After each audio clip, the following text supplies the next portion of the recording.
Senhoras e senhores, bom dia, sejam todos bem-vindos. É com uma grande satisfação que a Universidade Federal do Paraná recebe a todos os presentes para a solenidade de abertura do terceiro seminário sobre integridade na UFPR.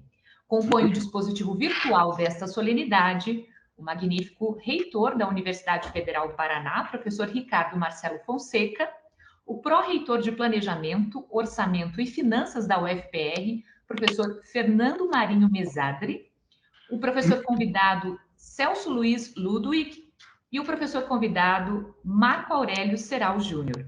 Agradecemos as presenças dos servidores docentes e técnico-administrativos da UFPR e demais convidados. Mediam este seminário a senhora Alexandra Dantas Weber e o senhor Ademir Junglos, da Coordenadoria de Governança e Riscos da UFPR. Com a palavra, o mediador, senhor Aldemir Junglos. Bom dia a todas, a todos. Cumprimentando aí a mesa, né, o pessoal que vai palestrar, os palestrantes, do terceiro seminário sobre integridade. Magnífico reitor, professor Ricardo Marcelo, professor Marco Aurélio Seral, professor Celso Ludwig, professor Fernando Marinho Mesadri.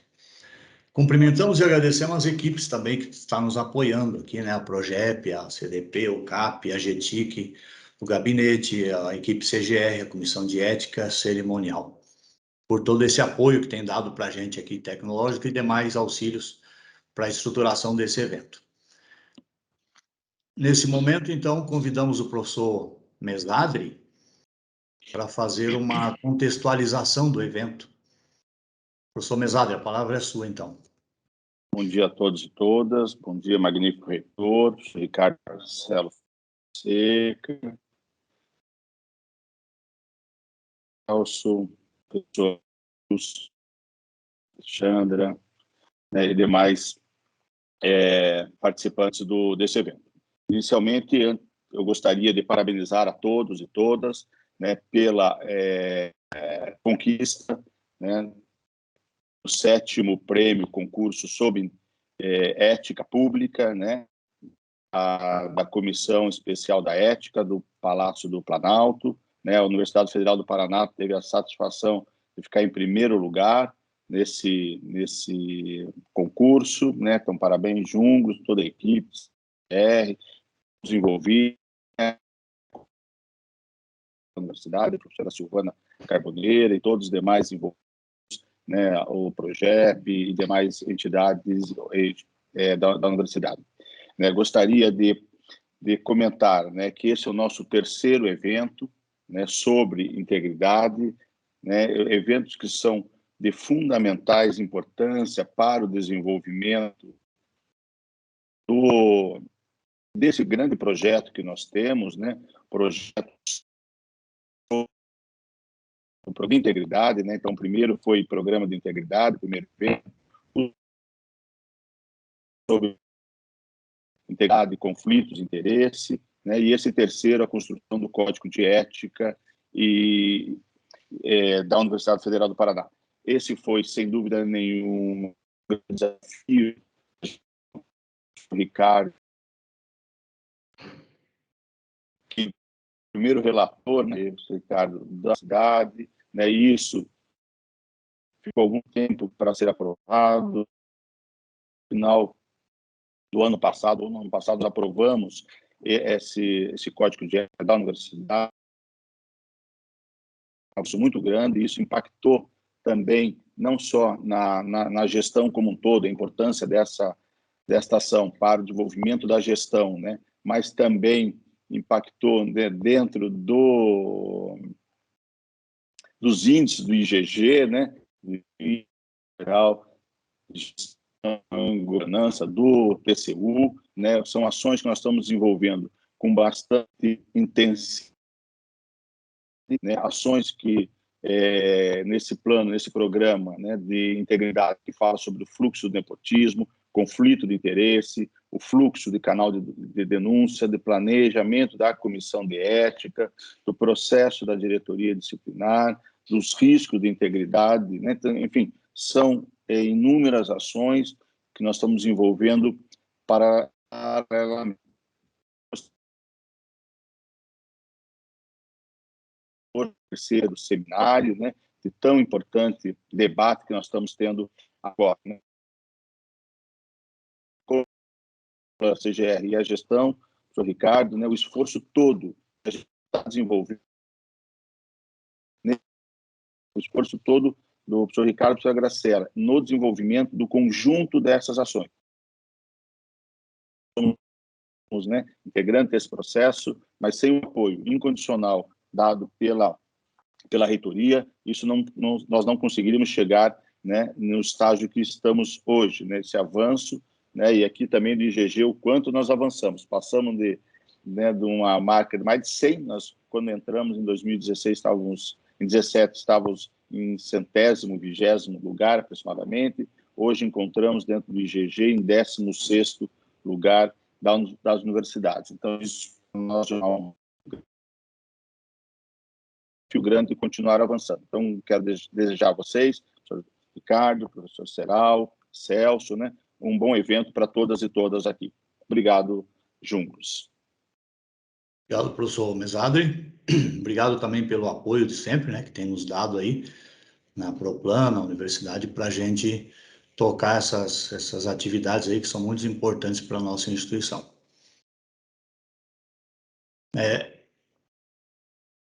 Agora, nós fizemos um vídeo, mas antes disso, vou falar sobre o evento. Desculpa que eu nunca fui mediador, né, pela primeira vez, então, mil desculpas aí. O evento de hoje contará com 3 palestras. Os principais aspectos do Código de Ética, a ética na administração pública e a construção da resolução número 28, que foi aprovada no COUN, o nosso Código de Ética, né, professor, que tanto ajudou a gente, que deu um plus aí na instituição, sabendo que a gente teria um Código de Ética próprio, né. Ao final do seminário, um tempo será destinado para os palestrantes responder as perguntas. Lembramos que as perguntas devem ser encaminhadas para o e-mail eventoscgr@ufpr.br. eventoscgr@ufpr.br. Desejamos um ótimo evento a todos. Iniciamos, então, agora com a apresentação de um pequeno vídeo, 2 minutos e pouquinho, peço licença, sobre o Código de Ética.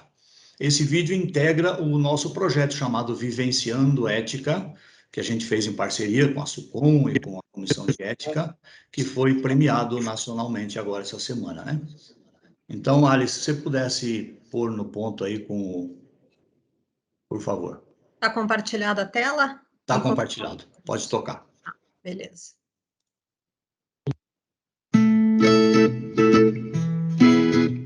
Trabalhar na UFPR é contribuir continuamente para a construção de uma sociedade crítica, equânime e solidária. Seguimos para isso os mais elevados princípios morais e éticos que orientam a nossa cultura e o desenvolvimento das nossas atividades e relações humanas. Tais princípios são abordados em diversas ações do governo federal, como é o caso do Programa de Integridade, Programa Nacional de Prevenção à Corrupção e indicadores de governança e gestão públicas, todos implementados e geridos na UFPR.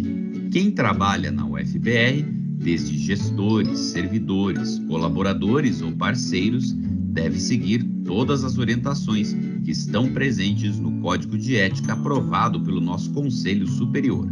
Sempre que tiver alguma dúvida sobre as ações e atitudes esperadas ou práticas vedadas pela instituição, o Código de Ética deve ser consultado. Garantir a prática da integridade na UFPR é um dever de todos que trabalham na instituição. E o Código de Ética, mais do que um documento para consulta, é o mais importante documento institucional para respeitarmos e, portanto, agirmos com eficácia e zelo no cumprimento de nossas tarefas, respeitando e atuando de acordo com os princípios da ética e da transparência. Portanto, se você presenciar qualquer violação a este código, é a sua obrigação reportar a ocorrência através do canal de denúncias.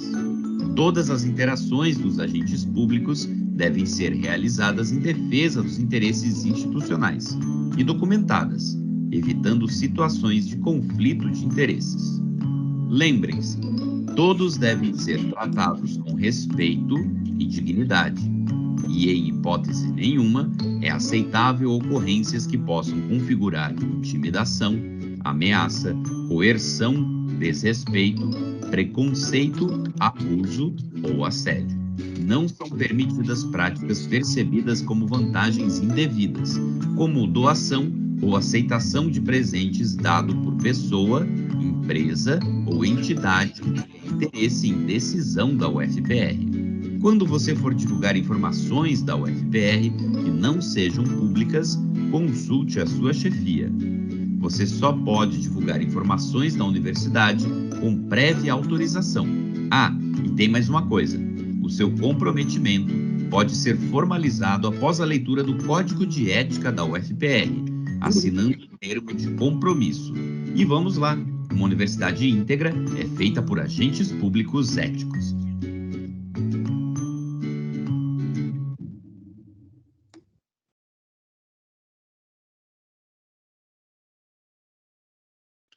Obrigado, Ali. Só lembrando que esse vídeo foi feito com apoio dos alunos do design, lá do professor, como é que é o nome do professor, Ali? Professor Ken, né? Que coordenou lá esse trabalho junto com a SUCOM, com a Comissão de Ética, que nos apoiou. Nesse momento, iniciamos com a primeira palestra, que vai ser proferida pelo nosso amigo professor Dr. Marco Aurélio Seral Júnior, para tratar dos principais aspectos do Código de Ética. O palestrante é presidente da Comissão de Ética da UFPR e vice-presidente do Departamento do Direito Privado, também professor do Direito do Trabalho e Direito Previdenciário. Doutor e mestre em Direitos Humanos. Professor, a palavra é sua. João Blues, muito obrigado, muito bom dia, muito obrigado pela palavra. Eu cumprimento a todas, a todos que estão assistindo esse evento, cumprimento também aqui quem está comigo na mesa virtual, nosso magnífico reitor, professor Ricardo Marcelo, professor Celso Ludwig, também o professor Mesadri, a Alexandra também, enfim, é uma honra estar com vocês aqui nesse evento, tratando desse tema tão importante, e em um dia muito festivo para nós, que estamos compondo aí a Comissão de Ética e também a CGR, enfim, nesse macro sistema da CGR, porque sexta-feira recebemos essa notícia da premiação do nosso projeto Vivenciando a Ética. Ele foi vencedor aí junto à Comissão de Ética da Presidência da República. Então, isso é um reconhecimento de um trabalho que vem sendo feito com muita dedicação por todo mundo lá da nossa comissão, enfim, as demais docentes, as servidoras que compõem. Então, nós temos realmente essa alegria de compartilhar com vocês aqui essa premiação.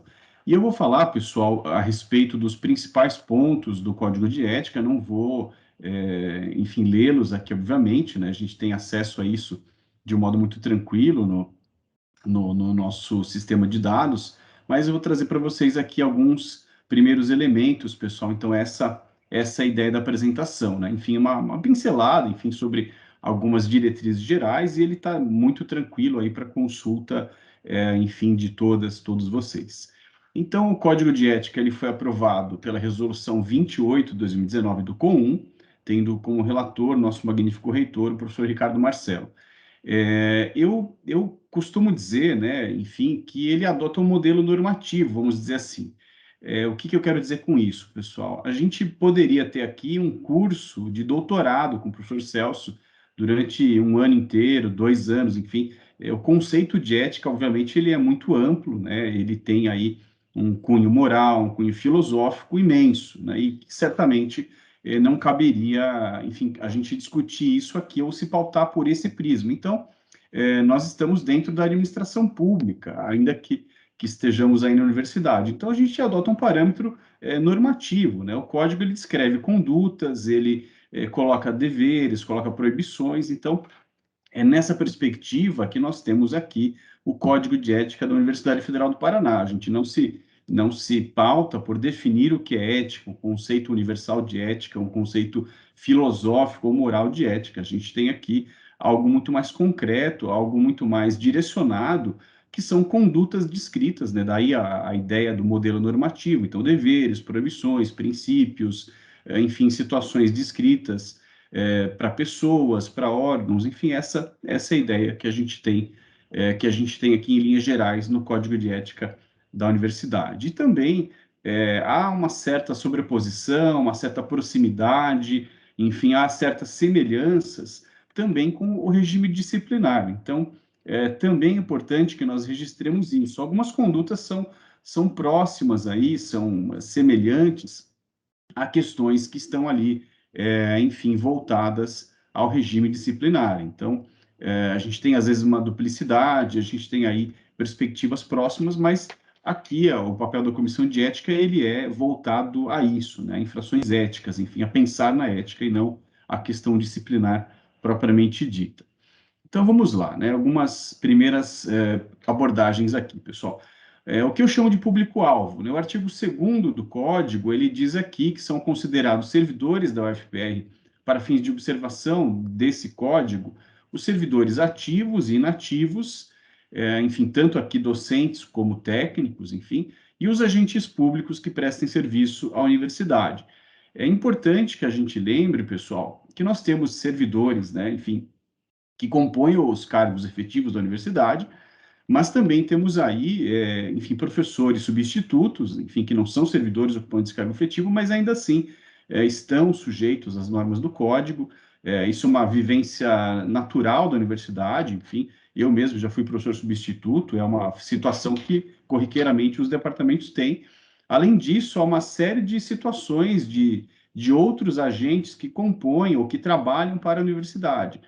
Terceirizados, enfim, e pessoas que eventualmente estejam exercendo algum tipo de atividade, mesmo sem serem servidores, servidoras, ocupantes de cargos efetivos. Ainda assim, falando em nome da universidade, agindo em nome da universidade, estão sujeitas ao nosso Código de Ética. Eu creio que isso é bem importante.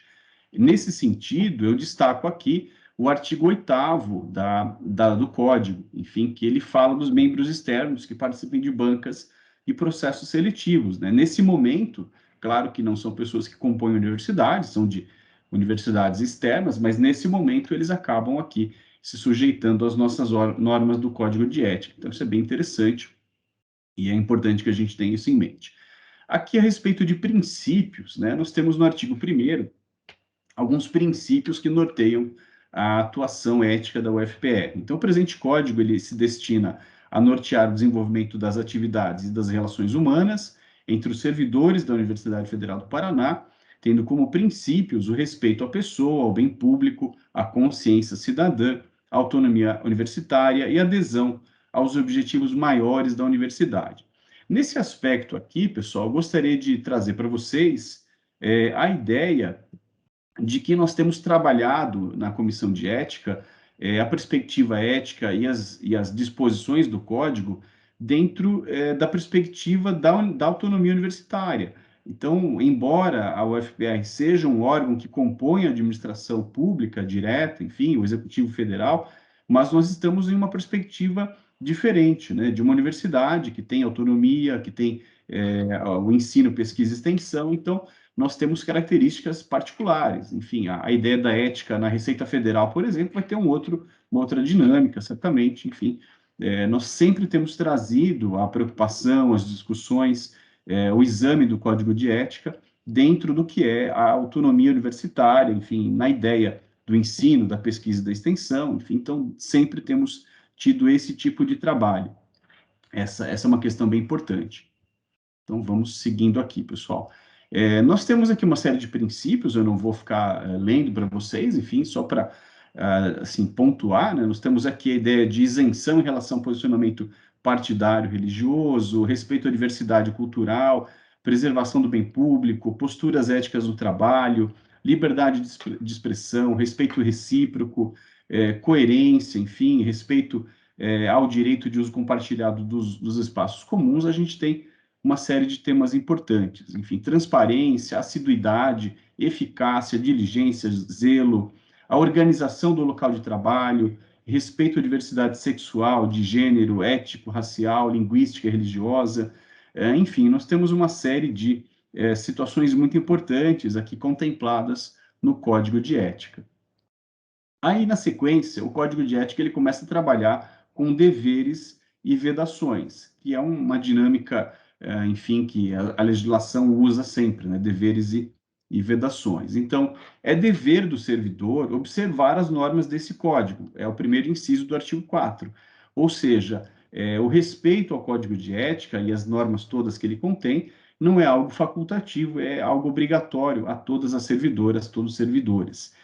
Enfim, e dentro disso nós temos aspectos mais concretos.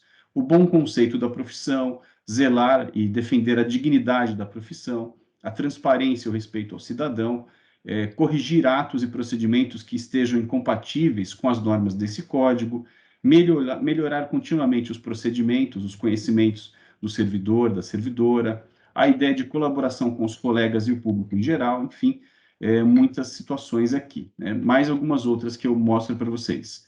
Melhorar as condições de ensino, melhoria dos regulamentos, das normas, assiduidade, pontualidade, compenetração nas reuniões, direito à palavra exercido com respeito e postura ética, registro das decisões administrativas, o acesso consciente e adequado aos recursos da universidade, aqui é a ideia de evitar aí desperdício, enfim, em recursos materiais, em recursos físicos, né, que são tão escassos, vetar o acesso às informações confidenciais e pessoais e a colaboração com o Estado e com a sociedade são aí algumas das situações que a gente tem aqui.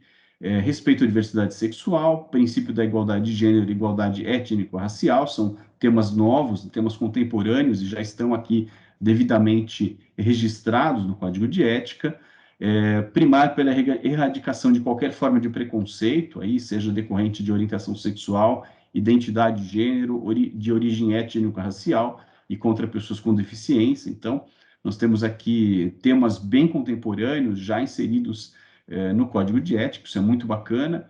E, por fim, aqui uma outra cláusula geral, parágrafo único, ele diz que outras obrigações relativas à ética, que sejam complementares ao Código de Ética, enfim, vindas normalmente da legislação federal, o próprio Código de Ética do Servidor Público Federal, enfim, que é geral, não só da nossa universidade, também se aplicam aos nossos servidores, às nossas servidoras. Então, temos uma regra de complementação aqui. Existem também, a partir do artigo 5º, pessoal, uma série de proibições às servidoras, aos servidores, enfim, como valer-se de sua posição funcional para obter vantagens pessoais, criar situações constrangedoras, dificultar o exercício dos direitos dos servidores, declarar uma qualificação funcional ou acadêmica que não possua de verdade, de fato, enfim, né? Além da questão de falsidade, a gente tem também o aspecto ético inserido nisso, falsear dados sobre a vida acadêmica pregressa, divulgar informações inverídicas, proferir juízos de valor sobre matéria que não é de sua competência ou responsabilidade, dificultar o acesso à informação, conceder preferência ou dificultar em relação ao uso de recursos da universidade e promover discriminação étnico-racial ou de orientação sexual e de identidade de gênero, aquelas famosas piadinhas, enfim, vocês vejam que isso aqui já é totalmente previsto no nosso Código de Ética. E da mesma forma, em relação aos deveres, as proibições também são complementadas pelo parágrafo único à remissão a outras normas da legislação federal. Então, o Código de Ética do próprio Servidor Público Federal, ele se aplica aqui, e qualquer outra norma que venha aqui, enfim, também se aplica. Então, vamos lá. Existem proibições específicas a quem ocupa cargos de chefia, então, até então falava de situações aos servidores e servidoras em geral, o Código traz aí proibições específicas a quem ocupa cargo de chefia, então isso é bem interessante, e nesse sentido é vedado ao chefe, à chefa, desrespeitar ou discriminar subordinados, impedir sem justo motivo o uso das instalações e recursos do órgão, trazer a si decisões que cabem à comunidade ou ao colegiado, enfim, e defender interesses de um grupo em detrimento da comunidade em geral. Outro tópico importante que o Código de Ética traz é a ideia do conflito de interesses. Então, aqui a gente vem falando de ética, de deveres, de proibições, e há um tema específico que é tratado, que é a ideia do conflito de interesses, enfim. Conflito de interesses que pode se dar aí em relação a atividades estranhas aos interesses da universidade, conflito entre interesses da universidade e outras instituições públicas ou privadas, conflitos de interesses com fornecedores da universidade, conflitos de interesse na aprovação de projetos de pesquisa, extensão, na formação e atuação de bancas de seleção, de contratação, bancas de defesa de mestrado, doutorado, enfim, nós temos uma perspectiva bem interessante, é um tema importante que é previsto em nosso Código de Ética. E aqui, seguindo no artigo 6º, nós temos uma definição, né, uma pretensão de definição do que é o conflito de interesses. É aquele que tem um potencial de causar prejuízo ao interesse coletivo ou influenciar de maneira imprópria o desempenho da função pública. Vejam que nós temos aqui uma perspectiva bem importante. E também se define o que é impedimento, o que é suspeição. Impedimento é aquela vedação completa de que o servidor, a servidora participem daquela decisão, daquela atuação administrativa, porque ele tem um interesse direto na matéria. E a suspeição é algo aí que não traz um impedimento tão evidente, enfim, deve ser aí pensado, né? Deve ser trabalhado com uma maior precisão. Então, se fala da amizade íntima, da inimizade notória, nós temos aí, então, elementos importantes também. Os concursos públicos também foram objeto do Código de Ética, enfim, aos membros externos das bancas de seleção, de bancas de mestrado e doutorado, também temos essa ideia da atenção à ética e do respeito às normas do nosso código, enfim, ainda que essas pessoas muitas vezes não fazem parte da universidade, enfim, os membros externos também se submetem à nossa regra de ética. O Código de Ética, ele também trata aqui, pessoal, dos materiais e logotipos, há regras adequadas para a utilização correta de materiais, de logotipos, enfim, da instituição, então isso é bem interessante. E também aqui regras a respeito de locais e espaços na universidade. Então, o artigo 10 diz que é vedado ao servidor dar nome ou promover a nomeação de espaços da universidade, como salas, anfiteatros, ruas, prédios, sem que isso seja submetido a uma consulta do órgão colegiado competente e sempre observando a legislação vigente, enfim, para que não tenha nenhum tipo de proveito pessoal e algo assim. O artigo 11 e 12, eles se dedicam à prática docente. Como eu falei a vocês anteriormente, nós estamos na administração pública, mas a preocupação ética aqui, ela se volta especificamente à atividade docente, à atividade universitária. Então, nós temos aqui, compete ao servidor docente, aqui, um foco específico, enfim, nem tanto atenção aos técnicos aqui, a ideia de que compete ao docente, o ensino e avaliação do discente, com isenção e sem interferência de posições pessoais, partidárias e religiosas. A necessidade do planejamento de aula e dos critérios de avaliação, e também aí proibir, né, e coibir, denunciar meios que possam fraudar a avaliação do desempenho discente, a famosa cola, né, e etc. E hoje os meios de tecnologia da informação também nos impõem diversos desafios novos.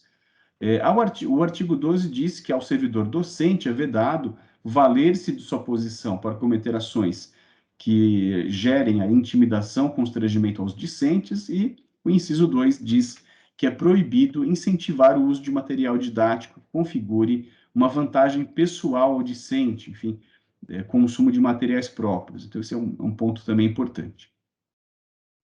Na sequência, o artigo 13, ele define algumas regras sobre pesquisa e publicação. Novamente, a preocupação específica que nós temos com a atividade universitária, com a atividade própria da universidade. Enfim, administração pública, mas sempre regras aqui ligadas à atuação da universidade.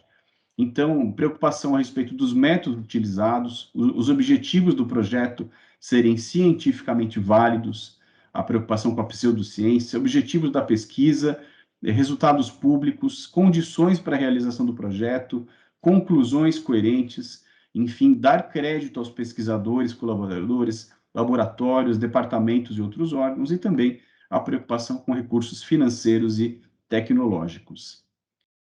Também, ainda nesse campo da pesquisa e publicação, né, os elementos de proibição de falsear dados sobre publicações anteriores, não fazer referência à universidade ou ao órgão onde atua como servidor, utilizar dados, textos, metodologias e criação intelectual de terceiros sem a devida referência ao problema de plágio, enfim, apresentar como originais quaisquer ideias que não sejam suas, enfim, novamente a ideia do plágio, falsear ou suprimir dados e não dar crédito a colaboradores, enfim, nas suas diversas posições. Então, pontos aqui importantes. E no final, o Código de Ética, ele traz uma série de disposições a respeito do registro de dados e de informática. Então, a gente tem hoje uma atuação muito forte no trabalho remoto, no online, o uso dos mais variados sistemas informatizados, enfim, CPPD, iniciação científica, enfim, as mais variadas situações aqui. Então, temos aqui preocupações a respeito disso. É vedada a inquirição sobre dados pessoais, sobre posições políticas, filosóficas, religiosas, etc., proibido usar esses dados como qualquer forma de discriminação ou estigmatização. Também aqui o acesso às informações pessoais, funcionais, acadêmicas, ele sempre deve se dar aí dentro da perspectiva do Lei de Acesso à Informação. Hoje também se soma a isso a LGPD, a Lei Geral de Proteção de Dados. Então, temos aí um desafio grande, porque a universidade é pública e se baseia na transparência. Ao mesmo tempo, nós temos uma série de dados protegidos, então também algo aí a ser levado em consideração. Os recursos computacionais da universidade, eles se destinam exclusivamente às atividades institucionais, ensino, pesquisa e extensão, vedado o seu uso para fins pessoais, e na mesma linha aqui, os arquivos eletrônicos, eles são de uso privativo e confidencial do autor, né, não devendo ser utilizado o meio virtual, enfim, o e-mail e os sistemas para qualquer outra finalidade. E, por fim, aqui, nós temos a questão de que é vedado aos membros da universidade enviar mensagens sem identificação do remetente, interferir no trabalho dos demais usuários, na perspectiva de usos de sistemas, né, muitas vezes são coletivos, fazer um uso malicioso de falhas dos programas de computação, ou até mesmo alterá-los, enfim, a ideia dos hackers, usar indevidamente listas de endereço da universidade para divulgações de mensagens que não sejam aquelas institucionais, enfim, de modo comercial ou qualquer outra finalidade.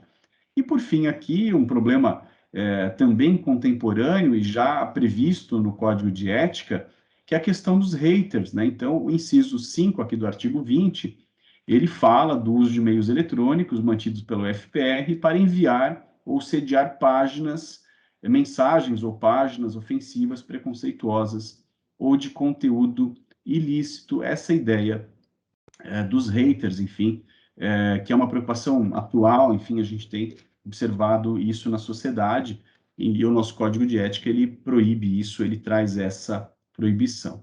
Enfim, pessoal, como eu havia prometido, era apenas uma abordagem breve sobre o Código de Ética, ele está disponível para a leitura de todas, de todos. Quis apenas pontuar algumas linhas gerais, enfim, e sobretudo, que nós o conheçamos e o coloquemos em prática. Eu vou ficando por aqui, agradeço enormemente o convite para participar desse evento e desejo aí a todas e a todos um excelente evento na sua sequência. Muito obrigado, João Luz. Obrigado, professor. Excelente apresentação. Agradecemos por suas ponderações acerca do código e desde já te agradecemos aí por essa, vamos chamar de parceria, né, que a gente tem tido com a Comissão de Ética, com essa e com as anteriores, que tem fortalecido o nosso programa de integridade e melhorado nossos indicadores. E também tenho que agradecer a todos os agentes de integridade, da diretoria disciplinar, que nem você citou, da ouvidoria, do RH, que tem colaborado para a melhoria do nosso programa. O professor destacou umas coisas importantes aí, né, que a gente considera importantes, que do Código de Ética, né, dos princípios éticos, o respeito, ao bem público, adesão aos objetivos estratégicos, a gente tanto trabalha, né, nos objetivos estratégicos, a melhoria da nossa instituição, transparência, os deveres, né, o respeito ao código, as proibições, dificultar acesso aos dados, desrespeitar colegas. Também comentou sobre o conflito de interesse, né? Só lembrando que nós temos implantado um sistema chamado SECI, S-E-C-I, sistema que é da CGU, né? Assim como o Fala BR, né, lá do canal de denúncias da ouvidoria, aqui tem o SECI, que é esse conflito que existe entre o público e o privado, que a pessoa pode pesquisar, pode consultar para saber se ela pode ou não executar tarefas fora da universidade e não gerar conflitos. Só lembrando, professor, que nós aprovamos, o professor já sabe, claro, no comitê, né, nosso comitê de governança e integridade, riscos e controles internos, que o presidente é o professor Ricardo Marcelo, o termo do compromisso ético, que está disponível para assinatura de todos os servidores. Só lembrando novamente que as perguntas devem ser encaminhadas para o e-mail eventoscgr@ufpr.br. Obrigado, amigo. A segunda palestra abordará ética na administração pública, proferida pelo professor Dr. Celso Ludwig. O palestrante possui formação em Direito e Letras pela UFPR, Filosofia pela PUC-PR, com mestrado e doutorado em Direito pela UFPR e professor, hoje aposentado, de Filosofia do Direito. Professor, a fala é tua, obrigado. Bem, bom dia a todos e todas. Quero iniciar agradecendo todo o suporte material que me foi dado na semana passada e hoje, ao Junglos, a Alexandra, que sem esse apoio material não seria possível fazer a minha conexão para esse evento. Em segundo lugar, agradecer ao professor Marco Aurélio, meu colega, meu amigo, professor do Departamento de Direito Privado, pelo honroso convite. Convite que aceitei com muito gosto, mas ao mesmo tempo preocupado, tendo em vista a complexidade do tema, a dificuldade do tema, falar da ética, como ele disse, da ética em si, portanto, não tanto a ética na administração pública, embora, como a ética tem a ver com a esfera pública, ela está relacionada à própria administração pública. Quero saudar também o professor Fernando Mesário, reitor, e o professor Ricardo Marcelo Fonseca, meu colega também da universidade, meu amigo e magnífico reitor. E saudar as demais pessoas, que estão acompanhando esse importante debate nesse seminário da integridade. Bem, como disse, é um tema muito difícil e ele requer uma série de possibilidades, de pontos de vista, de perspectivas, de análise, e tendo em vista a complexidade e a sua constante mudança na própria história. O tema da ética, como os demais temas, é um tema filosófico, mas também é um tema prático, é um tema histórico e, portanto, vai se modificando no decorrer da própria reflexão filosófica. Então, o meu recorte, claro, será um recorte no campo da filosofia, e no campo da filosofia, farei um recorte também muito específico para esse evento, nos minutos que foram dados para essa apresentação. Talvez, sim, em princípio, possa parecer bastante abstrato, e não será, mas abstrato não no sentido pejorativo, abstrato como um dos momentos de compreensão da realidade. Depois, há necessidade de outras mediações, assim como o próprio Código de Ética, que foi apresentado,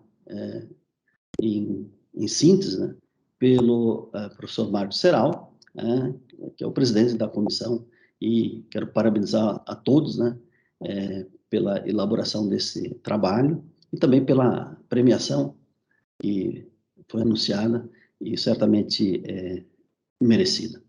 Tratar de um tema da ética em tempos de pandemia e de niilismo, em termos de negacionismo, né? É um tema de grande desafio. E eu tentarei fazer isso, pelo menos em 3 momentos. O primeiro momento, fazer assim, rapidamente uma ideia inicial que diz respeito ao senso moral e à consciência moral, como se dá essa passagem do senso moral à consciência moral. E, no segundo momento, tratar assim, rapidamente de alguns modelos éticos elaborados pela filosofia. Certamente quem estará ouvindo tem conhecimento de outros modelos éticos possíveis. Fiz algumas escolhas numa tentativa de síntese. É uma síntese bastante esquemática, né? Eu sempre me apoio, neste caso, numa resposta que o Michel Foucault deu a um repórter que indagava, e lá pelas tantas disse que ele estava sendo muito esquemático nas suas respostas. E ele disse que há momentos em que só é possível fazer isso, apresentar uma síntese ou um esquema de algum problema. Eu farei nessa linha. É claro que não com a capacidade, a habilidade, a profundidade do Michel Foucault. Apenas lembro dessa referência.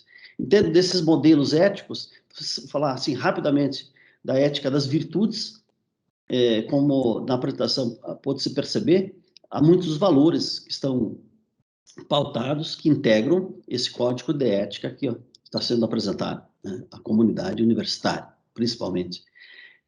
Mas, ao mesmo tempo, como diz o professor Marcos Serral, é um modelo normativo.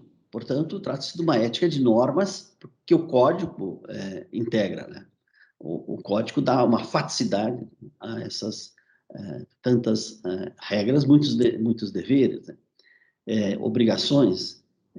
Quero falar um pouco sobre isso. Então, há um modelo filosófico também que fala da ética das normas.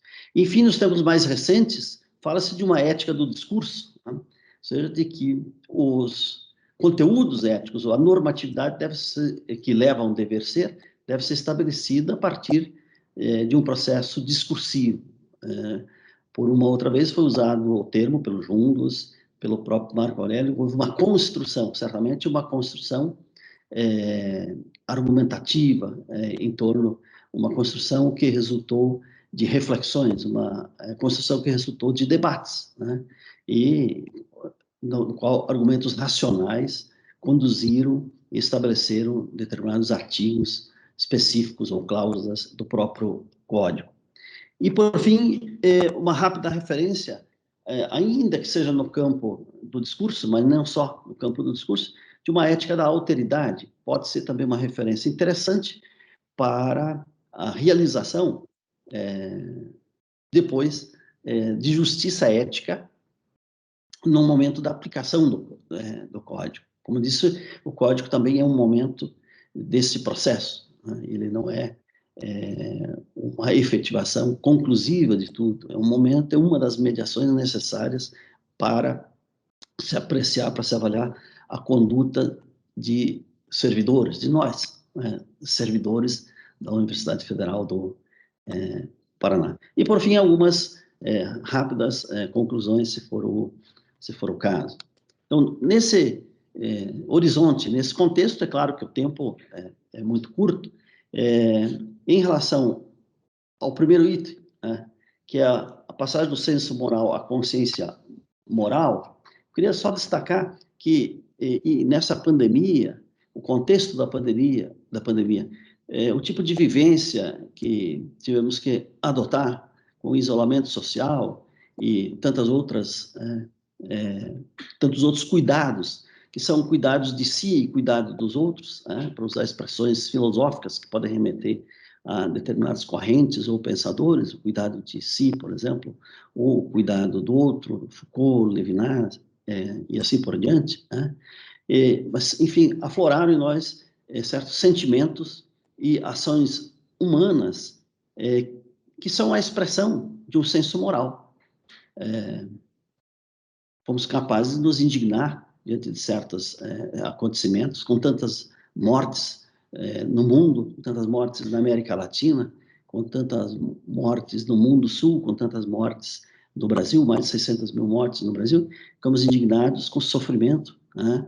É um termo que se utilizou nos últimos dias, tendo em vista o acontecimento em relação à tragédia de uma das cantoras nacionais do sertanejo, de um sofrimento muito grande, de sofrências de toda a ordem, e principalmente na ordem existencial, com a morte de pessoas dessa quantidade, e isso invocou mesmo, por exemplo, na CPI, né, da Covid, aspectos morais relacionados a tudo isso. Enfim, quando sentimos piedade, quando sentimos indignação, né, inclusive piedade no Brasil de tantas pessoas que passam fome, né, ou tantas pessoas que estão fora do ensino formal, estão fora da universidade, assim por diante, quando sentimos indignação diante das injustiças, e ao mesmo tempo somos desafiados e sentimos responsabilidade, movidos pela solidariedade necessária nesse momento.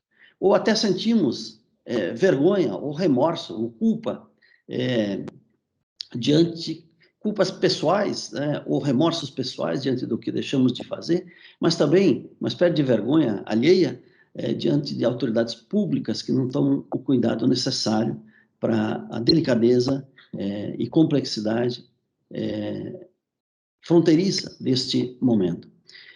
Mas, ao mesmo tempo, quando sentimos a emoção e o contentamento diante de situações que manifestam a dedicação, por exemplo, de autoridades públicas dedicadas a, pelo menos, minimizar o sofrimento das pessoas, ou de pessoas da saúde que estavam na linha de frente salvando vidas, ou a honestidade, a honradez, o espírito de justiça e altruísmo, todos esses sentimentos são de grandeza e admiração, que mostram que nós possuímos um senso moral. É claro, faço um parênteses, do ponto de vista filosófico, pode-se indagar se isso é uma construção histórica, se é da natureza humana, ou assim por diante, mas estamos diante de um fato, e um fato que pode ser descrito desta maneira, mesmo antes de uma avaliação.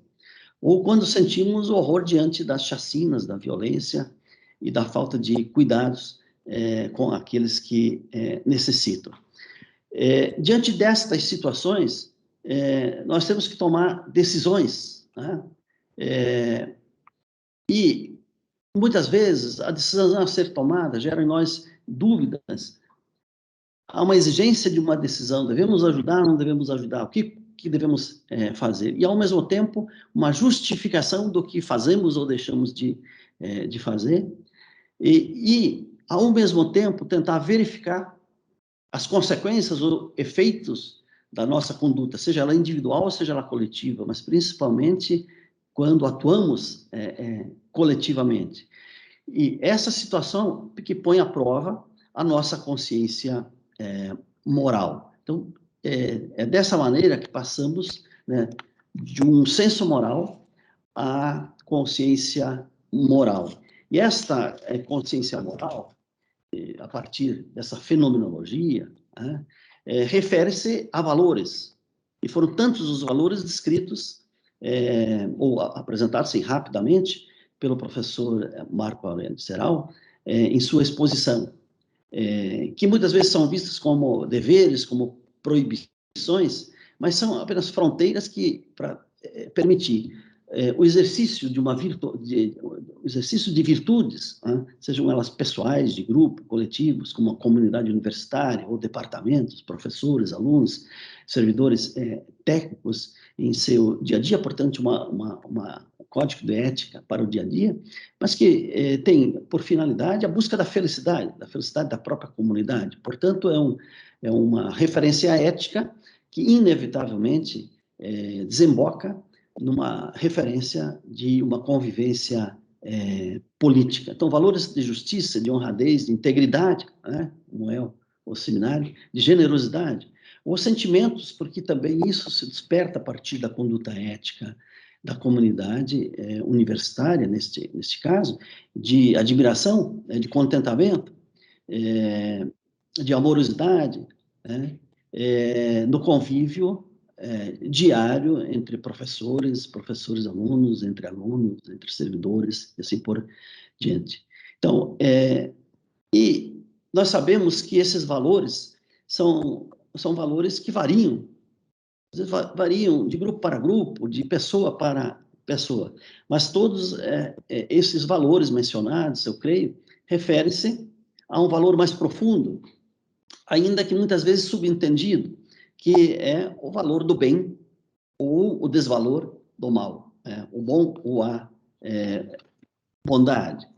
E esses juízos de valor que devemos fazer no cumprimento de um código de ética, mas não é no cumprimento do código de ética, na vida ética, esses juízos de valor estão presentes na moral e que podem ser, portanto, ações boas ou más, ou pelo menos ações com pretensão de bondade, ou então, efetivamente, com pretensão de maldade, como nós vemos que também ocorre, né? E esses juízos éticos ou morais são juízos também normativos, né? Por isso o modelo, creio que, a adoção do modelo normativo, definido pelo professor Serral em sua exposição, isso enunciam normas que determinam um determinado dever ser em relação a cada uma das condutas especificamente estabelecidas. E, claro, o senso moral e a consciência moral são inseparáveis da vida cultural. E há uma vida cultural do presente momento, que tem a sua história, mas é uma vida cultural também universitária, acadêmica, que é da Universidade Federal do Paraná, que tem o seu presente, mas tem a sua história e se projeta no futuro. E eu creio que esse código ético estabelece a definição de valores positivos e negativos que devem ser respeitados ou devem ser vivenciados no dia a dia como uma conduta não formal, mas como uma vivência. Então, esses valores éticos são culturais e o senso moral e a consciência moral também o são. Como eu disse, meu tempo é curto para a complexidade do sistema. Mas esse seria, me parece, essa seria uma fenomenologia importante sobre o tema da moralidade, no sentido da existência de sentimentos, de ações que são orientados pela pretensão de bondade e pela pretensão de maldade. Agora, na história da própria filosofia, ou numa possível reflexão filosófica, esses temas dessa fenomenologia pode se apresentar como uma ética das virtudes, que é a chamada ética aristotélica, numa elaboração feita, portanto, período clássico da filosofia, mas que tem repercussão até hoje. E certamente todos nós, no nosso dia a dia, ou no nosso lugar de trabalho, e na própria convivência com amigos, com colegas, ou no mundo da vida, como se diz, da família, etc., há determinados valores que são exercitados porque desenvolvemos certas virtudes.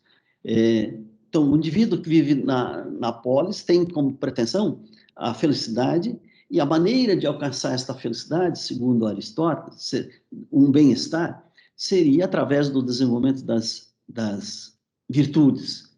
E o bem do indivíduo que vive na polis, na cidade, na sociedade, na universidade, é um bem que sempre é uma excelência. Então, a busca do viver bem, já que a ética se ocupa do bem e do mal, é sempre uma excelência, como diz Aristóteles, uma excelência da alma hoje, mas poderíamos dizer uma excelência da nossa subjetividade. E precisamos de processos de subjetivação que têm em vista determinar o exercício de determinadas virtudes, que são virtudes morais ou éticas na classificação aristotélica, fazendo a diferença entre as virtudes intelectuais, né, que podem ser aprendidas através do ensino de alguém, e as virtudes morais ou éticas, que seriam aquelas que só são adquiridas pelo exercício de um determinado valor. Claro que não vou entrar aqui nas definições, que seria um meio termo entre extremos, como a coragem, né? Seria um meio termo entre a covardia e a temeridade, e assim por diante, mas o objetivo é que o exercício de virtudes poderia melhorar a nossa condição numa espécie de cuidado de si na convivência comunitária, tá? No caso, na convivência universitária. Mas muitos questionam esta ética hoje, porque, veja, se tomarmos a humanidade como referência, teremos aí 8 bilhões de pessoas, e como poderemos saber como cada um dessas 8 bilhões de pessoas desenvolve ou toma cuidado de si em relação à sua vida virtuosa. E, em razão dessa dificuldade, se apresenta desde Kant já a chamada ética das normas, né? No sentido de que as virtudes são importantes para determinadas situações éticas, para o exercício de um determinado valor orientado pelo bem, ou, na contraposição, na linha do mal. Mas, vejam, Aristóteles, Kant, no seu tempo, dizia que a complexidade já era de ordem tal que haveria necessidade de uma ética de normas. E desenvolve a chamada ética dos imperativos categóricos. Portanto, uma ética que tem como referência a subjetividade humana, racional, e essa subjetividade humana racional teria na liberdade o seu ponto de referência, e que, por ser racional, por ser livre, o ser humano possui dignidade e, como tal, vive ou tem uma referência de uma lei ética a orientar a sua conduta a partir dessa subjetividade racional. E ele constrói, no conjunto da sua obra, a ideia de uma reflexão a partir dos chamados imperativos categóricos. Age de forma tal que a tua conduta seja universalmente válida, ou tenhas a humanidade não como um meio, mas como um fim. Aliás, essa segunda formulação do imperativo categórico, me parece que mais recentemente, de forma consciente ou não, é bastante retomada, no sentido da dignidade humana como sendo uma das grandes referências. Então, o ser humano sempre visto como um fim e nunca como um instrumento ou como um meio. Ou como vontade legisladora, a vontade tendo essa perspectiva de universalidade. Mas a acusação a essa compreensão da ética se dá, novamente, de que ela seria bastante formal, e além de abstrata, seria formal. E sendo formal, tem uma certa dificuldade na resolução das situações concretas. Mas essa ética dos imperativos categóricos, que é um modelo normativo, certamente inspira a ideia de códigos de ética, com uma concretização desses princípios de forma mais específica na fórmula de artigos, como se fossem um mundo do próprio direito.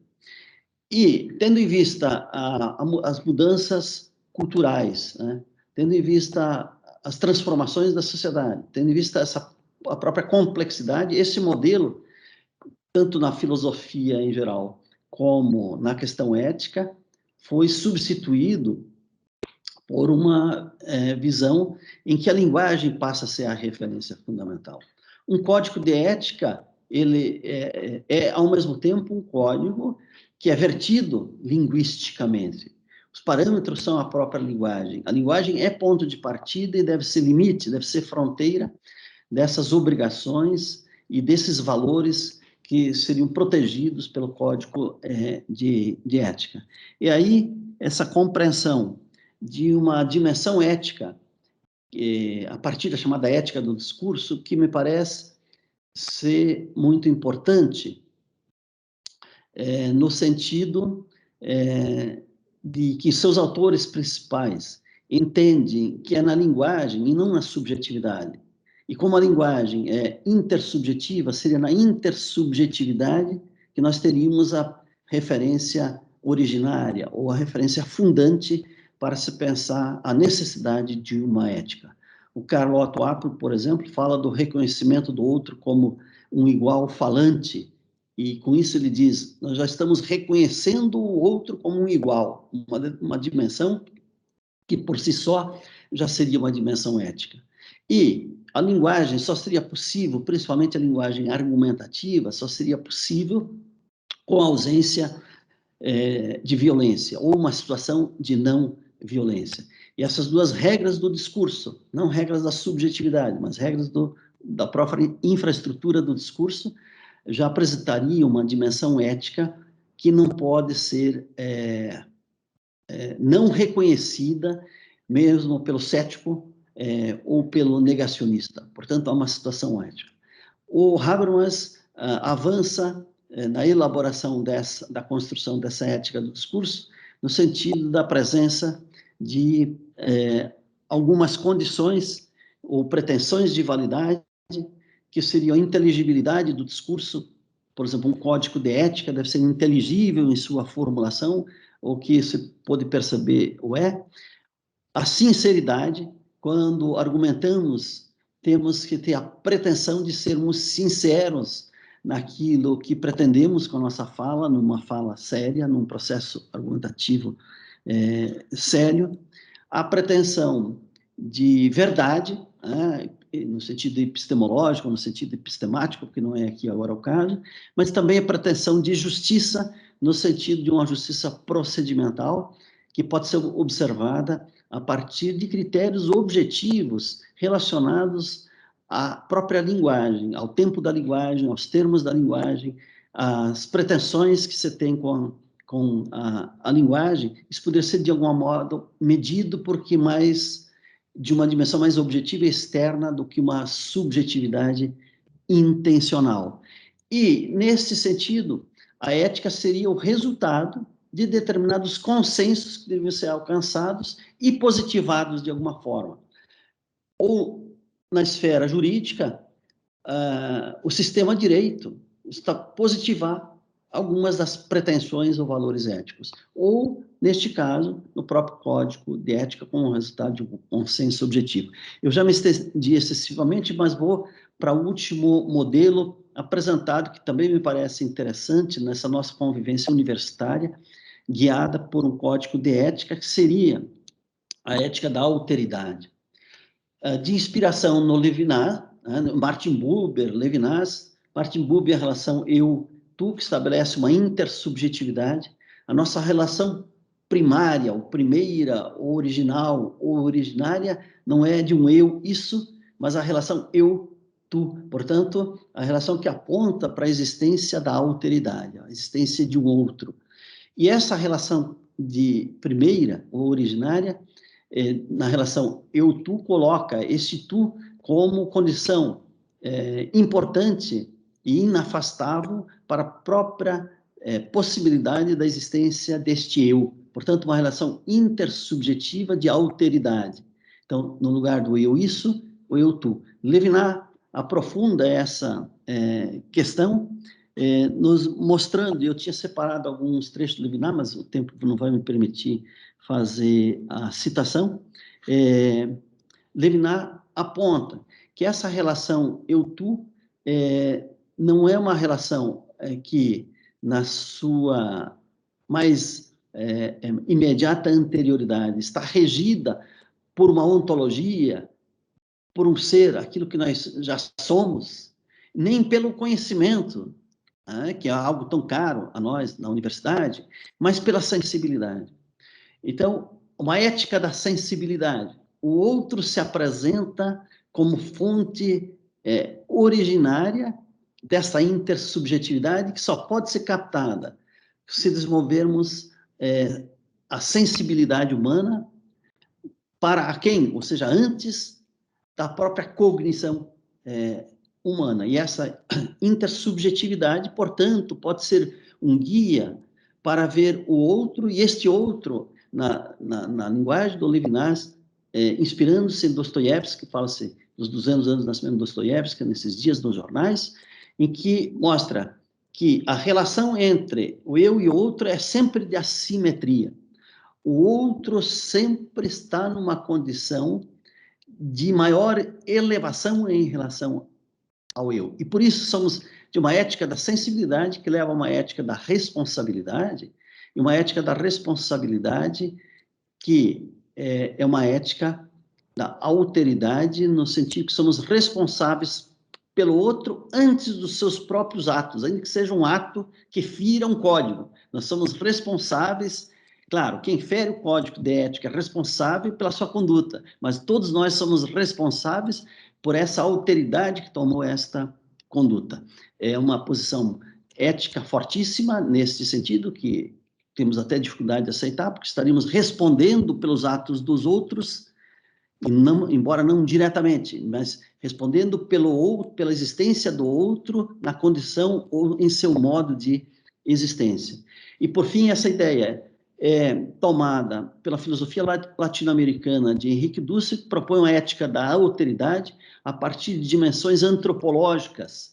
Por exemplo, para citar uma delas, uma dimensão antropológica que é a erótica, que é a relação que se dá, por exemplo, num sistema machista, em que há a dominação da mulher a partir da masculinidade do homem, num sistema que nós chamamos de machista, e, portanto, a ética seria a ética do oprimido, que sofre a opressão, mas também na relação pedagógica, né? Uma ética que tem em vista que a relação professor-aluno, ou a relação que se estabelece num contexto universitário mais amplo, tem que ser uma relação não de dominação, mas uma relação de libertação, para citar apenas duas destas referências. E, nesse sentido, pulando algumas partes que eu havia imaginado apresentar, eu concluo parabenizando e cumprimentando a todos por essa iniciativa e por esse resultado obtido, que é esse código de ética, e também pelo seminário, no sentido que não é suficiente o código de ética, mas a necessária reflexão ética sobre a questão moral, que se modifica constantemente e é necessário ser sempre retomada.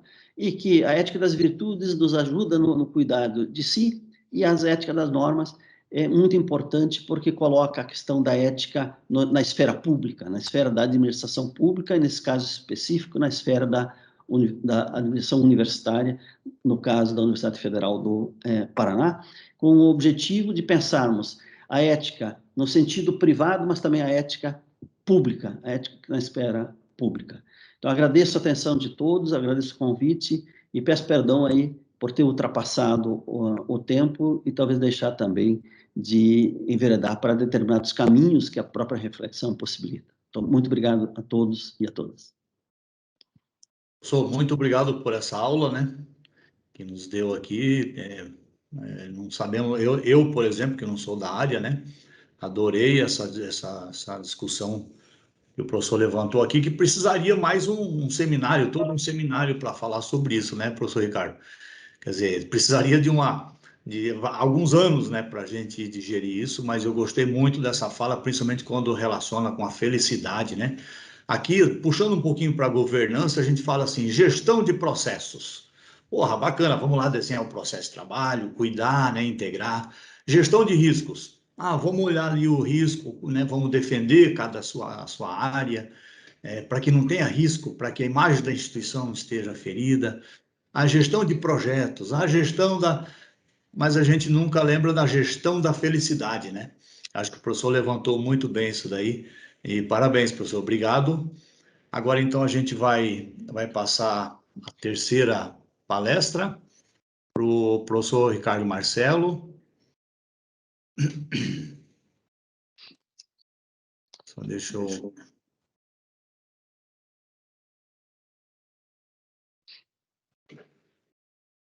A palestra do professor Ricardo Marcelo está focada mais na construção da resolução, né, que levou o Código de Ética. E nós sabemos da importância, né, do plus que deu para a nossa instituição a aprovação desse Código de Ética. O professor Ricardo Marcelo é titular de História do Direito, do Departamento de Direito Privado da UFPR, é graduado em Direito pela Faculdade de Direito de Curitiba, licenciado e bacharel em História pela UFPR, especialista em Direito Contemporâneo, mestre e doutor em Direito pela UFPR, com pós-doutorado na Universidade da Itália. Hoje é reitor, né? Foi eleito reitor no mandato 16-20 e reeleito para o mandato de 20-24. Professor, obrigado aí pelo apoio de sempre também, né? E a palavra é sua. Muito obrigado, Junglos. Bom dia para todos e para todas que nos seguem aqui. Eu quero cumprimentar a organização do evento, Junglos, Alexandra, cumprimentar em particular o nosso pró-reitor da Proplan, Fernando Mesadri, e com bastante carinhosamente cumprimentar os meus colegas de mesa, que são meus colegas de setor e de departamento, inclusive, queridos amigos, o Marcos Serral, que hoje comanda, enfim, o nosso comitê de ética, e o querido professor Celso Ludwig, que tem um negócio que você não falou sobre ele, Junglos, na tua apresentação. Recentemente, o Conselho Universitário, por unanimidade, aprovou a concessão do título de professor emérito ao professor Celso Ludwig. O professor Celso Ludwig é dos pilares do nosso setor de ciências jurídicas, da nossa faculdade de Direito, da sua pós-graduação. Eu ouvindo aqui, nesse nível de abstração inebriante, as palavras do professor Celso, na verdade, me fez uma viagem no tempo, porque eu fui aluno dele na pós-graduação, e me deu uma saudade imensa desse debate de alto nível. Ao mesmo tempo em que a fala do professor Celso Ludwig remete a uma coisa que é fundamental, que você, eu acho que mencionou agora, ao comentar a fala dele, que é a seguinte: nós estando no meio universitário, a gente não pode jamais renunciar o desafio de alimentar as nossas práticas, as nossas ações, as nossas políticas internas com essa dimensão que pode parecer, num primeiro momento, abstrata, numa dimensão teórica, numa dimensão que vai a fundo, mas quem, se não nós, na universidade, e particularmente na universidade pública, aqui no caso brasileiro, somos... Quem, se não nós, somos aqueles que devemos efetivamente fazer essas mediações e essas pontes, né? Aqui nunca pode ser lugar, a gente escuta isso muito aí fora, né? Que a gente precisa de alguma coisa ali que resolva um problema, alguma coisa pragmática. Na hora que o mundo for pragmático, eu tenho certeza que o mundo será pior, inclusive eticamente, né? E a universidade, eu acho que por excelência é aquele lugar que tem o dever de fazer essas ligações e mostrar que você não pode ter uma inserção pragmática no mundo, concreta, prática, que seja adequada, sem que a gente faça as devidas mediações na teoria. Então, é esse o reconhecimento que eu faço também ao professor Celso Ludwig. Eu vou ser muito mais simples, naturalmente, do que o Celso, e vou tentar, Junglos, a partir da tua sugestão de tema, de falar sobre a nossa resolução do Conselho Universitário, que resultou do Conselho de Ética, enfim, antes disso, falar um pouquinho sobre a problemática, pelo menos do modo como eu vejo aqui na administração central, né? E creio que isso seja importante, até considerando aqui o público que nós temos, sobretudo um público interno aqui da universidade. Então vejam, o Celso agora nos deu uma aula magna sobre a questão da ética, a questão da moralidade, que fica bastante claro, ela tem essa dimensão que é individual, é uma coisa que os filósofos refletem, perseguem, como que nós vamos, alguns dizem, né, construir uma ética universal ou as impossibilidades de uma ética universal.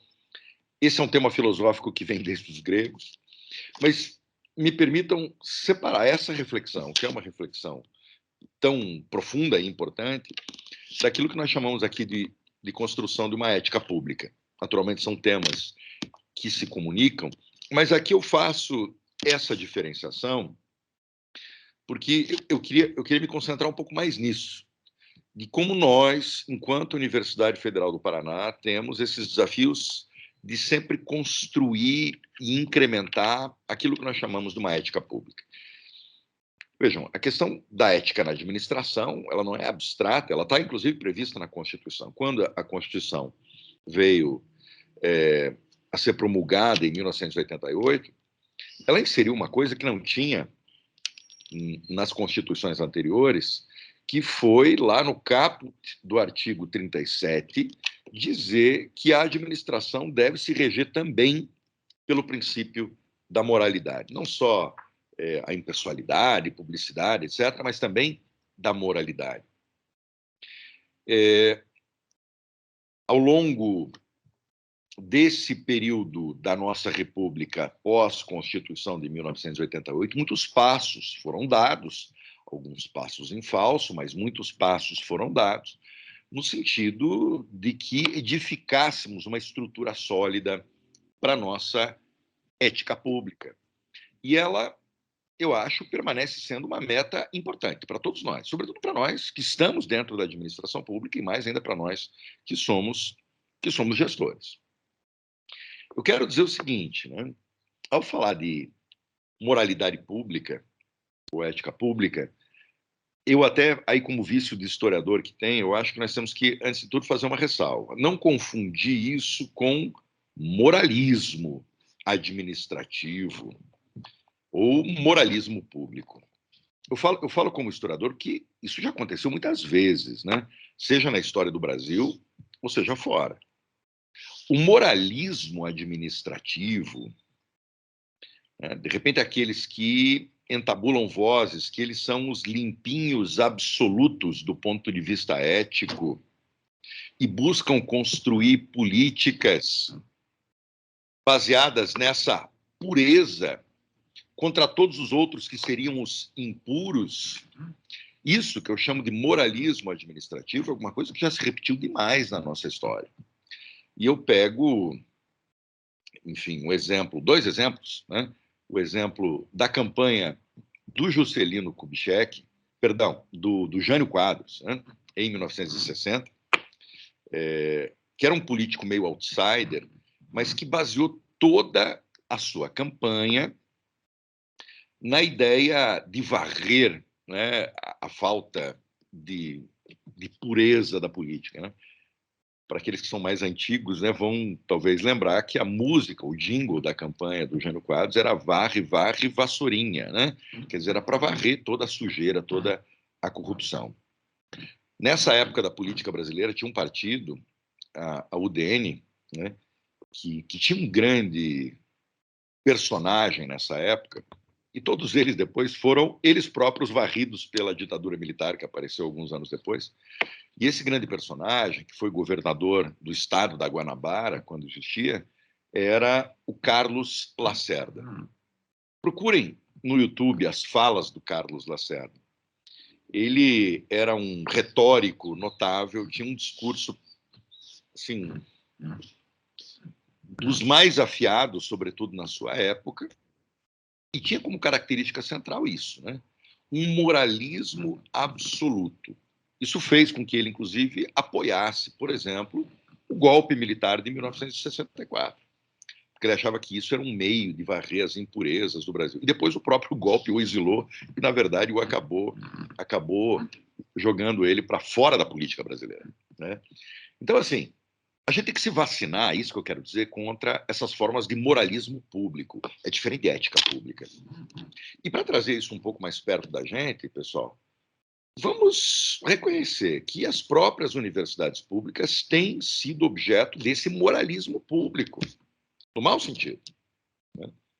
Quantos de nós que habitamos e vivemos a universidade não ficamos indignados ao ouvirmos alguém dizendo que a universidade é lugar de perversão, que a universidade não se justifica, que a universidade é uma vergonha. Sobretudo, isso é falado ou por pessoas que absolutamente não conhecem a universidade, que nunca entraram na universidade, ou, em segundo lugar, por pessoas de tremenda má-fé, que têm como ofício, às vezes até mesmo o seu ofício político, destruir a universidade. Então, assim, em 2017, vocês vão lembrar, essa onda estava, talvez, no seu pico, e naquele momento, a rigor entre final de 2016 e final de 2017, nós vimos que a URGS, a Federal do Rio Grande do Sul, a Federal do Paraná, a Federal de Santa Catarina e a Federal de Minas Gerais 4 das universidades federais mais importantes do Brasil, elas foram objeto desse moralismo administrativo de um modo escandaloso.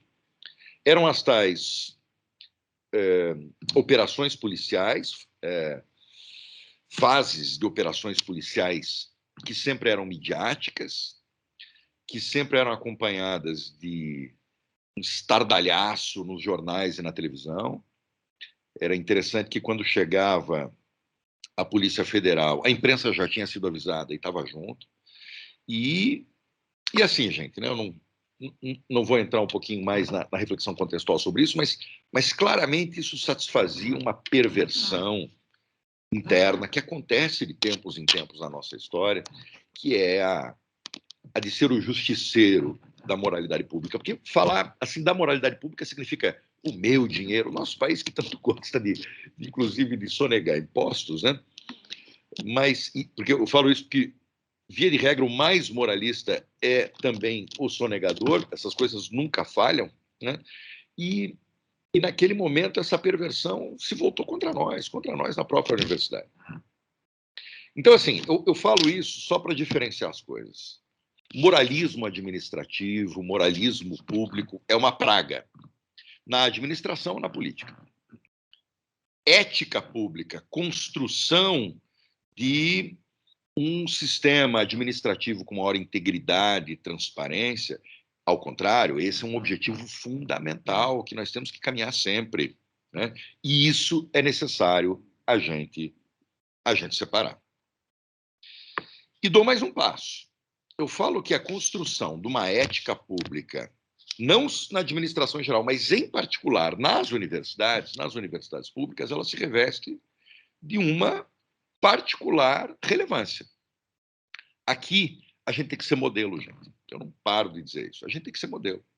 Tem que ser modelo na ética, tem que ser modelo, tem que buscar ser modelo na nossa relação interna, e isso é um grande desafio, porque a gente sabe que a universidade é um espaço de conflito, é um espaço de dissenso. Vocês não imaginam agora, nesse momento em que a gente discute a retomada letiva, para lhes dar um exemplo, né? Assim, como é ficar entre aqueles, lá, sei lá, de alguns cursos da saúde, que queriam que a universidade já estivesse funcionando há um ano presencialmente e que debatem isso de modo irascível, e, de outro lado, aqueles que querem, de preferência, deixar para 2025 o retorno letivo e também debatem isso de modo irascível, planejando ocupações, etc. Então, assim, tentar, dentro desses polos opostos, estabelecer uma discussão ética, civilizada, um espaço de respeito, um espaço republicano, aproveitando que a gente acabou de sair aí do 15 de novembro, pois bem, isso é um grande desafio, sobretudo para nós, mas um desafio que nós temos que responder. Aqui, gente, a universidade, enfim, por mais que a gente sempre vai ter pontos que saiam fora da curva, ela tem que ser um modelo para o resto da sociedade, inclusive nisso. E aqui nós temos desafios, né? O Serral, meu querido amigo, já leu alguns dos artigos do Código de Ética e mostra como aqui nós temos alguns desafios particulares, né? Por exemplo, aqui como nós tratamos sobre ideias, conceitos, discussões, criatividade, aqui nós temos a questão, por exemplo, a questão ética fundamental, que aqui é maior do que em qualquer outro lugar, de cuidar sobre a autoria das ideias, de respeitar a referência das ideias alheias, de não buscar se apropriar de ideias que não são minhas. O tema do plágio, claro, né? Quer dizer, numa instituição educacional, né, as questões que dizem respeito ao respeito mútuo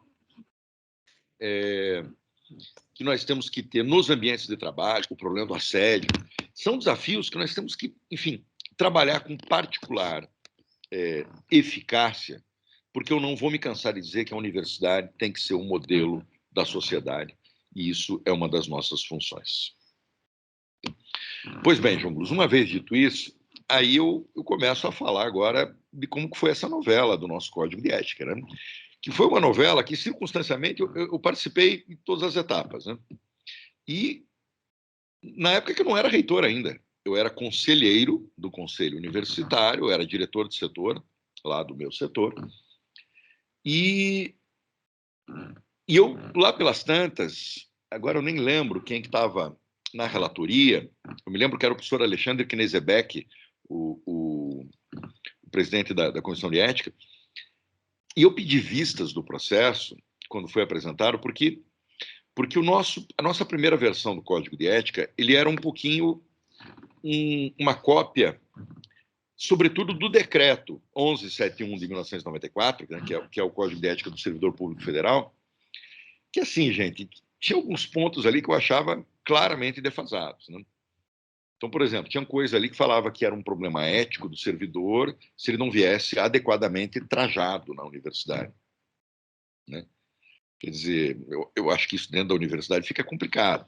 Então, de um lado, eu achei que algumas coisas tinham que ser depuradas, e de outro, eu achei que a gente tinha que atualizar o nosso código de ética para essas demandas que são cruciais no século XXI, como as demandas do respeito à diversidade sexual, à diversidade étnica, racial, às questões de gênero, que, como todos nós sabemos, está absolutamente na pauta do dia. Isso estava ausente naquela versão. Eu fiz um parecer de vistas e inseri, enfim, tirei aqueles excessos, né, essa coisa de que o sujeito que não vem bem vestido na universidade está quebrando a ética, e, sobretudo, nos capítulos dos princípios, dos deveres e das proibições, que, coincidentemente, o Serral demonstrou isso no início da fala dele, eu sugeri a inserção do respeito, né, princípios, deveres e proibições, a essas diversidades étnico-raciais, de gênero, diversidade sexual, etc, etc. Que, afinal de contas, são princípios que a universidade já segue desde sempre, né? Vamos lembrar que a nossa universidade foi pioneira na instituição das cotas, né, no vestibular, antes que houvesse a lei. A lei das cotas é de 2012, a gente faz isso, se não me engano, desde 2005. Colocamos isso foi aceito unanimemente por todo mundo, mas naquele momento houve uma objeção, veja só, Celso, que coisa interessante, do diretor do setor de humanas, que era professor da filosofia, era então o professor Eduardo Barra, que falou o seguinte: olha, aqui nós temos uma questão filosófica, né? Vocês querem, e essa é a proposta, codificar a ética, encerrar a ética num código. E isso, filosoficamente, é um problema. Então, eu vou levar isso para discussão dentro do Departamento de Filosofia. E ele pegou em vistas do meu parecer de vistas, e, aparentemente, o Departamento de Filosofia fez uma discussão imensa lá. Tão grande que ela só voltou à pauta do Conselho Universitário na gestão da reitoria seguinte, quando já tinha encerrado a gestão do professor Zac e quando eu já era o reitor eleito. E, a partir de então, enfim, teve uma grande discussão, prevaleceu a posição de que, bom, embora todos os argumentos aí do Departamento de Filosofia sejam importantes, a gente precisa fazer um código de ética da universidade, isso vai ser um ganho, né? Isso vai orientar e vai fazer avançar a questão da ética pública dentro da universidade.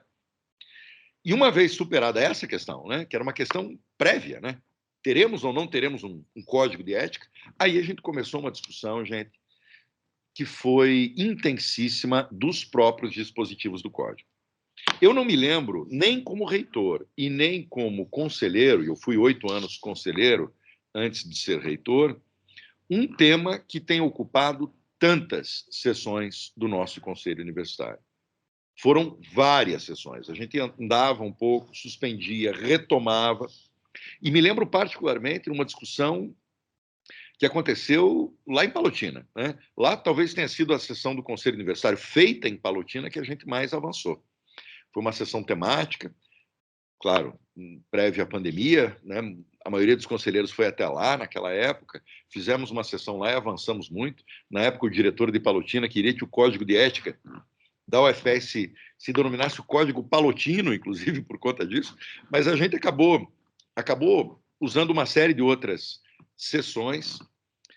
A discussão foi muito rica, foi muito plural, a gente conseguiu lapidar os dispositivos. Claro, não é perfeito como nenhuma resolução é, mas eu acho efetivamente, que nós conseguimos, dentro da Universidade Federal do Paraná, um código de ética muito equilibrado e muito avançado, né? Que acabou se materializando em resolução em 2019, hoje é a resolução 28 de 2019, e é isso que hoje nós estamos aqui debatendo e celebrando. E quero dizer que eu acho que nesse período, e com isso eu concluo, nesse período em que nós trabalhamos convictamente na construção de uma ética pública na universidade, nós avançamos muito, hein, Jungles? Nós avançamos muito. E quem está dizendo isso não é o reitor não está em campanha para nada. Quem falam isso são os prêmios e reconhecimentos e rankings que dizem respeito à questão da ética pública. O professor Fernando Mesadri, nosso pró-reitor de Planejamento, Orçamento e Finanças, ele mencionou o IGG no início do evento, na fala dele. O Índice Geral Índice de Gestão e Governança, eu acho que é isso, né? Índice de Gestão e Governança, que é um índice que é feito pelo Tribunal de Contas da União, que é um índice que ele faz há muito tempo. Em 2019, minha gente, na época em que era ministro da Educação o Abraham Weintraub, já nesse atual governo, ele chegou a dizer, inclusive, que ele queria mudar a matriz de distribuição de recursos das universidades, hoje tem aquilo que a gente chama de matriz Andifes, e substituir pelo IGG do TCU. A ideia dele era que ganhasse mais dinheiro quem era melhor classificado nesse índice de gestão e governança, para que os melhores fossem premiados. O que me preocupou muito, porque a universidade não estava tão bem naquele momento. Quando, no primeiro ano de gestão, o nosso IGG estava entre as 120 universidades brasileiras. 120. Em 2018, nós estávamos entre as 90. Pois bem, gente, esse ano, creio não, Fernando, quando saiu o resultado do IGG, nós estamos entre as 16 do Brasil, as 16, com a maior nota. Estamos empatados com os outros. Eu posso dizer que a nossa universidade, nesses últimos 5 anos, deu um salto imenso no que diz respeito aos critérios de governança e de gestão. Do modo como o Tribunal de Contas da União avalia. Esse prêmio que o Fernando Mesadri também mencionou, essa é uma notícia recentíssima, é do final da semana passada. Vejam, gente, isso é conferido pela Secretaria Executiva da Comissão de Ética do Governo Federal. É uma coisa oficial. E nós, simplesmente, ganhamos esse 7º concurso de boas práticas, que são das autarquias, universidades e da administração direta, né? Nós dividimos o primeiro lugar com a Secretaria da Receita, se não me engano, alguma coisa assim, né? Mas, assim, esses são reconhecimentos que mostram que, nesses parâmetros da construção de uma ética pública, nós temos avançado. Se eles quiserem voltar agora, aqueles critérios de distribuição de recursos pelo IGG do TCU, a gente não vai ser contra a matriz. Boa, agora, pode botar. Né? Mas eu quero, enfim, com isso, apenas falar, né? Estou dizendo que eu não estou em campanha para nada, o reconhecimento dessa construção coletiva, que é da universidade como um todo, né? E cumprimentar todos os atores, né? Desde os conselhos superiores, né, que colocaram tantas pautas ali, não, João Lúcio? A gente teve que pautar, construir comitês, tudo isso melhorou a nossa governança interna. Então, desde os conselhos, passando, claro, pelo trabalho da Proplan, particularmente da CGR, mas também da Progep, também da ouvidoria, da criação da diretoria disciplinar, que isso foi criado em 2017, com uma estrutura disciplinar nova e mais independente. Enfim, com todos os avanços de TI que foram acontecendo para permitir também maior transparência.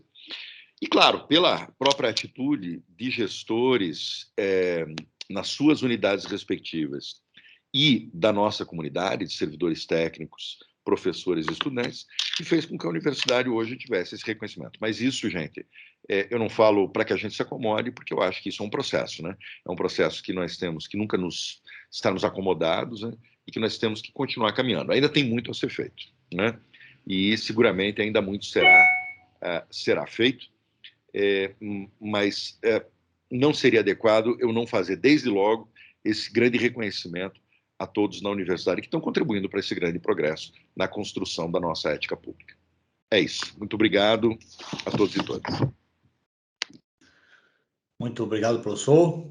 É sempre muito bom ouvi-lo, né? e já isso não é fala minha, todo mundo gosta de te ouvir. Gostei bastante dessa tua fala primeira, já tentando construir uma história, né, a história da construção das normas e depois trazendo para a nossa norma, né, as dificuldades que tiveram. Para nós aqui da governança é muito importante que as normas elas sejam bem pé no chão, né, bem plausível, assim, bem fáceis de entender, né. Eu acho que esse código de ética realmente a gente tem feito vários trabalhos aqui de divulgação, de campanha para mitigar riscos relacionados à integridade, todos baseados no código de ética, né? A SUCOM tem ajudado bastante a gente também, comissão de ética, diretoria disciplinar, ouvidoria, mas o código de ética realmente ele faz a diferença, né? Tem um código de ética próprio. Também gostei muito da tua frase, professor, da tua fala, quando você diz que não podemos nos acomodar. Isso daí dá um ânimo, digamos assim, para, né, professor Mesari? Dá um ânimo aí para todo mundo, né, para a gente não parar, para a gente inovar mais, né? A nossa equipe lá da Proplan, né, professor, temos falado sempre em inovação. A gente não quer ficar vamos separar assim, a gente não quer ficar só no regimento da Proplan ou nos regimentos, né? A gente quer ir para o PDI, a gente quer inovar, a gente quer mostrar coisas novas e etc. E tem muita coisa nova vindo aí, professor, da governança. Bastante coisa. Logo, logo a gente vai anunciar outras coisas aí que estão vindo, bem bacana aí, para a gente melhorar a nossa instituição. A nossa equipe da Proplan é muito forte, né? Um pessoal muito, e o professor Mesari dá essa liberdade para a gente trabalhar. Então, isso faz com que a gente consiga inovar e melhorar os indicadores, né, todo dia. E a outra coisa que o professor falou, gostei bastante também, é a construção coletiva, né? Quer dizer, a Proplan aqui, né, professor Mesade, ela está aqui dando suporte, é planejamento, né? Mas todas as pró-reitorias têm nos ajudado muito, muito mesmo, inclusive os setores. Né? Exemplo que eu vou falar, 2 ou 3 exemplos somente, mas os outros todos estão nos ajudando. Professor Sérgio, do Direito, parceiraço nosso, trabalhando todo dia. Professor Edivaldo e Manuel, lá da Biológica, todo dia também. E agora, recentemente, também o professor João, lá da Humanas, também ajudando a gente. Então, tem muitos setores aí colaborando, que a gente está tentando fazer um projeto assim. Onde eu posso ajudar? Aí eu pego o indicador de governança e cada setor vai nos ajudando ali a melhorar os indicadores. Parabéns, professor. Muito obrigado. Eu vou deixar agora a fala com o professor Mesade para fechar, porque as perguntas, então, a gente está recebendo por e-mail. Eu não sei quantas perguntas tem, mas eu acho que pelo tempo aqui, faltando 15 minutos para terminar, até a gente está aprendendo um pouco agora, mas estava falando com o professor Ken lá do design, né? Aí, professor, a gente está fazendo um vídeo sobre ética e tal. Quanto tempo? Ah, não sei, uns 5 minutos. Falou, não. Agora é TikTok. É assim, colocou, viu, não viu, vai para outro, não pegou pegou a mensagem, não pegou. Então, a gente está aprendendo com eles também. A gente deve fazer várias coisinhas pequenas, assim, para mostrar código de ética, integridade, que é a única maneira que a gente tem de melhorar a integridade, né, professor? Não tem outro jeito, né? Não dá para pegar na orelha, não. Isso tem que fazer campanhas e mostrar a importância que tem. E a gente está divulgando bastante o código de ética. Nossos agradecimentos, então, aí, particularmente aos palestrantes, né? Obrigado, professor Mesade, pelo apoio de sempre, professor Ricardo Marcelo. E a gente quer melhorar muito e vocês vão ter novidade logo, logo aí de melhoria de outros indicadores. O pessoal está muito animado, muito TI, a PRA, contratações, licitações, orçamentário, o comitê de ética aí, né, professor? Trabalhando muito junto com a gente, professor Marco, professora Silvana, todo o comitê. Então, a gente está muito animado também. A gente quer, assim como esse evento, trazer outras ferramentas, outros seminários para melhorar os nossos indicadores. Muito obrigado, professor Mesade, para fechar. Eu só tenho a agradecer, né? Agradecer ao professor Ricardo, né? Pelo apoio de sempre, né? Em todos os momentos ele sempre está apoiando a Proplan, a CGR, enfim, todas as ações. Né? O professor Celso, né? Pela brilhante palestra também, o professor Marco pela brilhante palestra, o professor Ricardo, né? Por compor a mesa, pela palestra como um todo, né? Eu que acompanhei como vice-diretor do setor de ciências biológicas à época, né, acompanhei muito de perto toda a discussão, né, quando foi tirado de pauta, que foi feita toda a discussão do Código de Ética da Universidade, quanto foi rica a discussão dentro do Conselho Universitário. Parabenizar e agradecer, né, a coordenação do evento, né, a organização do evento, os Junglos e Alexandre e demais, né, servidores ali da CGR, muito obrigado, né, as demais unidades, né, PROGEP, o Comitê de Ética, a Comissão de Ética da Universidade, né, e todos que a diretoria disciplinar e todos que estão envolvidos com esse grande projeto, né, um projeto de integridade, um projeto que faz parte, né, do nosso dia a dia, ter esse tema incorporado no nosso cotidiano é uma mudança de cultura, o que não é simples. Todos nós sabemos que mudança de hábitos não é algo, né, muito fácil, né? Nós estamos conseguindo, com o apoio da gestão, né, colocar, né, inserir na universidade, né, essas ações que parecem tão simples, mas é de fundamental importância para que a gente possa não só dar um retorno institucional, mas dar um retorno à nossa sociedade, à sociedade brasileira.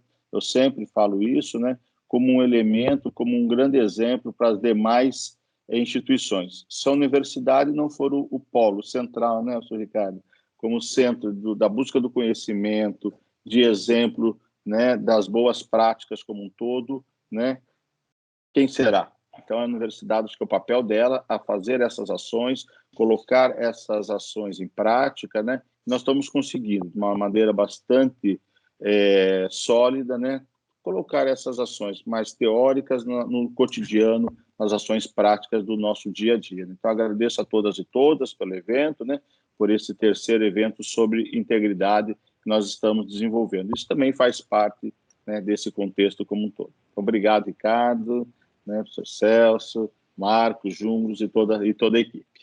Obrigado à participação de todos.